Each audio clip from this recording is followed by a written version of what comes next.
Iran আর যুক্তরাষ্ট্র, এই দুই দেশের শত্রুতা কিন্তু শুধুই রাজনৈতিক নয়, এর পেছনে রয়েছে ইতিহাস, যেখানে আছে বিশ্বাসঘাতকতা, বিপ্লব আর প্রতিশোধের গল্প। 1951 সালে ভোটে জয়লাভ করে ইরানের প্রধানমন্ত্রী নির্বাচিত হন মোহাম্মদ মোসাদ্দেক। ক্ষমতা গ্রহণের পরে তিনি তেল ক্ষেত্রগুলোকে জাতীয়করণের ঘোষণা দেন। কিন্তু 1953 সালে ইরানের নির্বাচিত প্রধানমন্ত্রীকে সরিয়ে দেওয়ার অভিযোগ ওঠে আমেরিকার বিরুদ্ধে।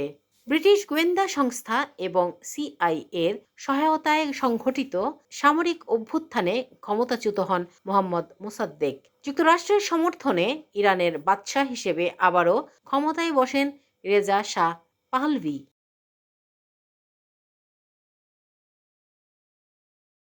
এই ঘটনার পর থেকেই ইরানের মানুষের মনে জন্ম নেয় গভীর অবিশ্বাস। এরপর 1957 সালে ইরানকে পারমাণবিক প্রযুক্তি সহযোগিতার বিষয়ে আমেরিকা ও ইরানের মধ্যে চুক্তি হয়। সে সময় তেহরানে ইনস্টিটিউট অফ নিউক্লিয়ার সায়েন্স প্রতিষ্ঠা করা হয়।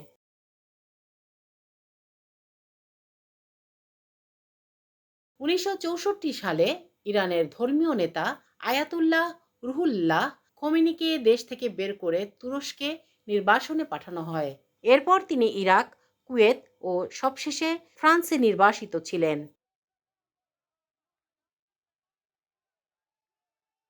শাহ আমলের অনাচার, দুঃশাসন ও দেশের অভ্যন্তরীণ সমস্যা নিয়ে ইরান জুড়ে বিক্ষোভ শুরু হয়। বিক্ষোভ দমনে হাজার হাজার ইরানিকে হত্যা করে শাহের সেনাবাহিনী।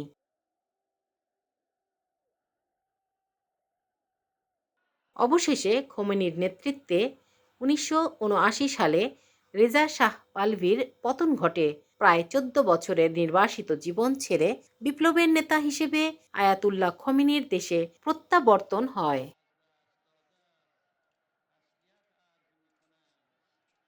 কিন্তু ঘটনা এখানেই থামে না। 1979 সালে রেজা শাহ ক্যান্সার চিকিৎসার জন্য আমেরিকায় যান।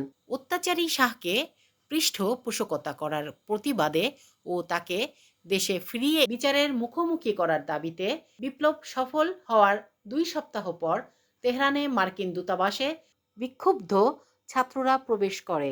এক পর্যায়ে 52 আমেরিকানকে জিম্মি করে বিক্ষোভকারীরা। তাদেরকে টানা 444 দিন জিম্মি করে রাখা হয়।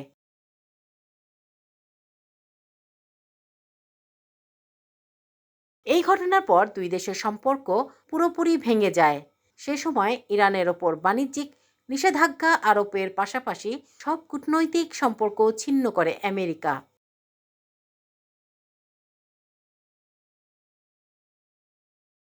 এরপর থেকে শুরু হয় এক অদৃশ্য যুদ্ধ। সরাসরি না, কিন্তু পরোক্ষভাবে, কখনো নিষেধাজ্ঞা, কখনো হুমকি, কখনো পারমাণবিক অস্ত্র নিয়ে সন্দেহ। আমেরিকা বলে ইরান পারমাণবিক অস্ত্র বানাতে চায়। ইরান বলে না, আমরা শুধু শান্তিপূর্ণ কাজে ব্যবহার করব।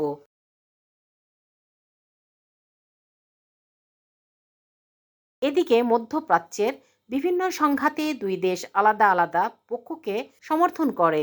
ফলাফল উত্তেজনা আরও বাড়তে থাকে। তাই এই গল্পটা শুধু ইতিহাস না, এটা দুই দেশের মধ্যকার এমন এক দ্বন্দ্ব যার প্রভাব ভবিষ্যতেও হয়তো চলতেই থাকবে।